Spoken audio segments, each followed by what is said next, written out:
Olá, quarto ano, tudo bem? Nós vamos hoje falar um pouquinho das taxas. Nós terminamos a última aula falando dos impostos. Vamos relembrar um pouquinho antes ainda. Nós dissemos que nós temos basicamente cinco espécies tributárias, né? E as três primeiras espécies, os impostos, as taxas e as contribuições de melhoria, elas são passíveis de alguma confusão. Portanto, é preciso que a gente identifique com muita clareza as particularidades que vão permitir que a gente identifique a distinção entre elas de modo muito claro e evidente. E o que eu disse para vocês é que a peça fundamental para a gente encontrar essa distinção é olhar o fato econômico descrito na hipótese. Vamos lembrar, a gente sempre disse que a norma tributária ela vai sempre descrever um fato econômico, um fato que potencializa algum tipo de riqueza, algum tipo de economicidade, capaz de gerar para o Estado algum resquício dessa economicidade.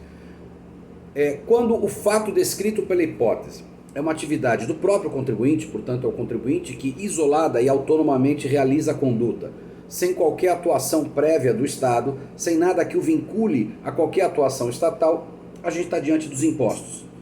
E vimos ao contrário que o outro grupo de fatos descritos na hipótese são fatos praticados pelo Estado. Pois bem, chegou a hora. Esses fatos praticados pelo Estado, eles são de duas ordens também. Os fatos sob o ponto de vista da prestação do serviço ou da atividade de poder de polícia, portanto uma atuação de fazer do Estado, e uma outra atuação estatal, que é a obra pública realizada pelo poder público.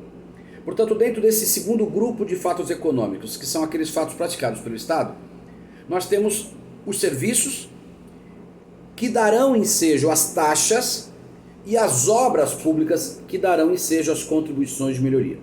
De modo que, na nossa cabeça, quando a descrição da hipótese fizer referência a uma atuação estatal, a gente já elimina imposto.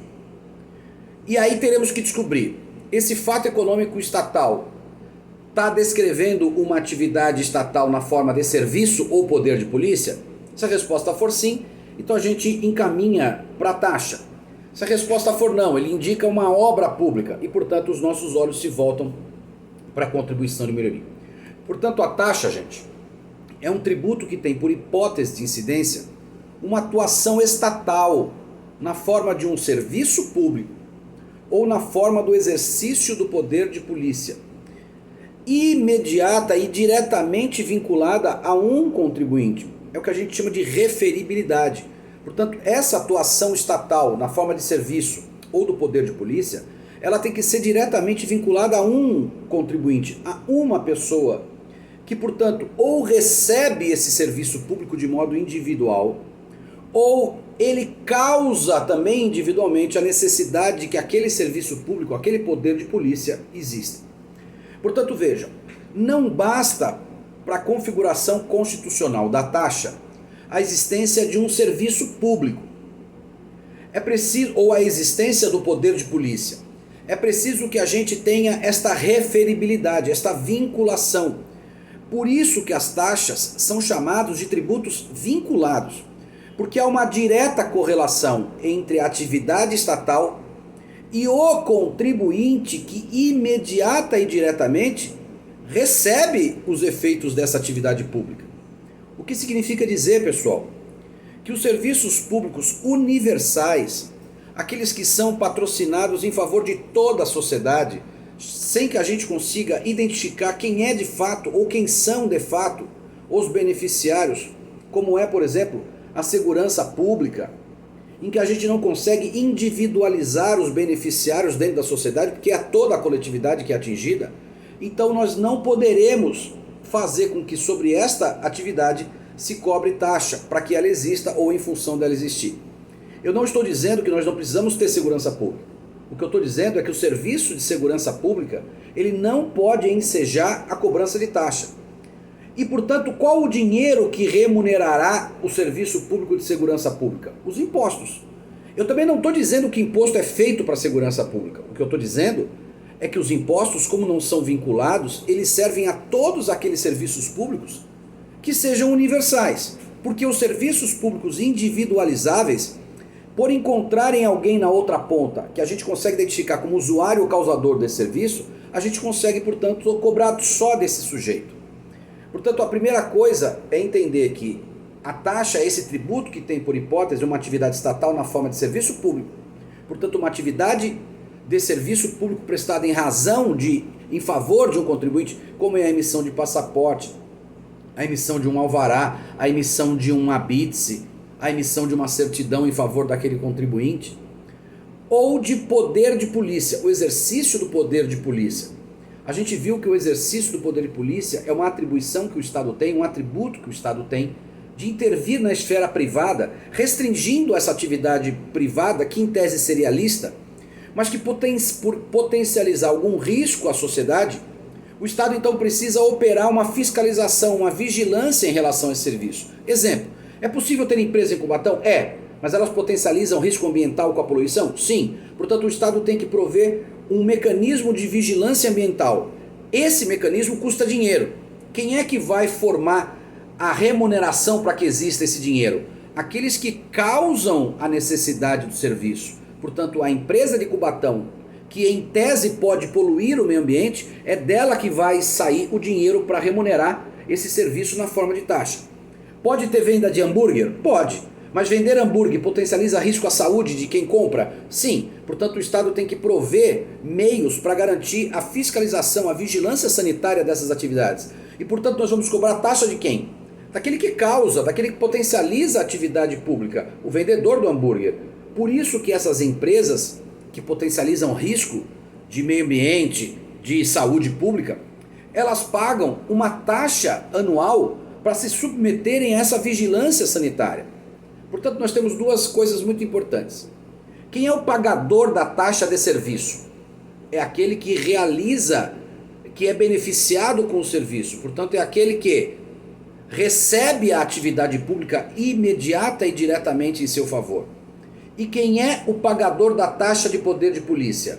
É aquele que causa particularmente a necessidade daquela atividade pública. Vejam, nos dois casos, há sim o cumprimento da exigência da vinculação, da individualização. Só que no primeiro caso, quem efetivamente paga a taxa é o que se beneficia do serviço público praticado para ele. É aquele cara que vai buscar o passaporte. E no caso da taxa de poder de polícia, o pagador da taxa é aquele cara que causa com a sua atuação privada lícita um risco potencial à sociedade. A vinculação, portanto, gente, não é com a sociedade. A vinculação na taxa de poder de polícia é com aquele cara que causa a atuação pública em favor da sociedade, mas por causa dele. Há algumas coisas muito interessantes que foram sendo construídas ao tempo pela jurisprudência. Por exemplo, a taxa de coleta de lixo sempre foi alguma coisa inconstitucional em quase todos os tribunais, até no Supremo Tribunal Federal. Até que, por algum motivo, talvez político, o Supremo Tribunal Federal recentemente, já há alguns anos, interpretou a possibilidade de criação e de cobrança dessa taxa de poder, dessa taxa de coleta de lixo. Embora claramente a taxa de coleta de lixo seja a coleta de lixo, o serviço público de coleta de lixo, seja um serviço claramente universal. A gente não sabe quanto do contribuinte usa de coleta de lixo, não sabe nem se ele promove coleta de lixo, se ele produz lixo, a gente não sabe. Ninguém sabe quanto de lixo é recolhido na porta de cada casa. Mas infelizmente o Supremo decretou que é constitucional a cobrança da coleta de lixo, da taxa de coleta de lixo pelo município que a realiza. Portanto, senhores, embora tecnicamente isso seja inconstitucional, o fato é que o Supremo já tem até uma súmula vinculante, garantindo a súmula 19, garantindo a possibilidade de cobrança de taxa sobre o serviço de coleta de lixo. Outro exemplo, iluminação pública. A iluminação pública sempre foi tida claramente como um serviço universal. Ninguém sabe quanto de luz você usa, nem em que lugar da luz da rua você usa. Todos andam por todos os lugares da cidade, ninguém consegue dizer o serviço de luz é patrocinado em favor de quem. Entretanto, a Constituição foi emendada e nós criamos, com a emenda 39, um artigo 149-A, que criou, vejam, a contribuição de iluminação pública, portanto um tributo novo, que seria, lembram, a sexta espécie, mas que eu prefiro colocar dentro da taxa. E o Supremo decidiu que, embora tecnicamente a iluminação pública seja realmente um serviço público, como não foi criada uma taxa e sim uma contribuição de iluminação pública, o Supremo julgou constitucional. Em aula a gente vai discutir um pouco mais isso, o que vocês acham dessa mudança de nome, só para poder uma coisa que em tese não poderia, né? Então, há algumas interpretações. Outra coisa importante, a Constituição também declarou que a taxa nunca pode ter base de cálculo própria de um imposto. Ou seja, eu não posso criar uma taxa calculada sobre alguma coisa, um elemento econômico, que já seja usado por IPTU. Por exemplo, uma taxa com base no valor venal. Eu não posso ter uma taxa com base no valor venal, porque o valor venal já é base do IPTU. E, portanto, a taxa não pode usurpar esse elemento que é elemento próprio de imposto.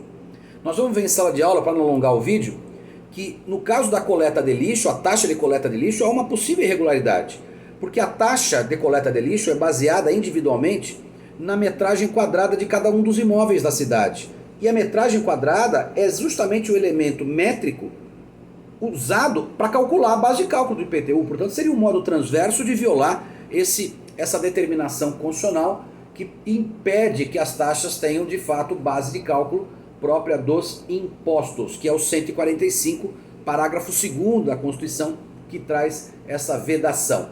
Então, gente, essa situação da taxa, a gente vai ampliar a discussão em sala de aula. Eu só quis fazer mesmo aqui um breve apontamento para a gente ir na aula expandir mais essa discussão, que envolve mais alguns elementos da taxa, algumas situações importantes da jurisprudência. Tá bom? Um abração, gente!